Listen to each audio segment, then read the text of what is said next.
नमस्कार मैत्रिणींनो, चला आज आपण बनवणार आहे मूग डाळीचं थालीपीठ।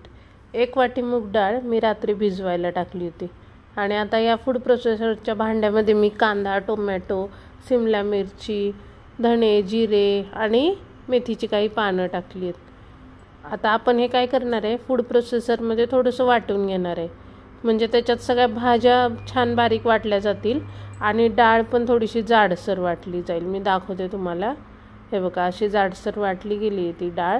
पण याला थोडंसं म्हणजे दाटपणा येण्यासाठी मी काय करणार आहे, आता याच्यातली इतकी जाडसर आपल्याला वाटायची, ठीक आहे। आता याच्यातली थोडीशी डाळ मी काय केली, मिक्सरमध्ये घेऊन जरा वाटते, म्हणजे काय होईल की थालीपीठाला जरा घट्टसरपणा येईल, अशी वाटायची आहे। आणि आता आपण हे सगळं मिश्रण एकत्र करणार आहे, वाटलेलं आणि न वाटलेलं, आणि तव्यावर एक पातळ थालीपीठ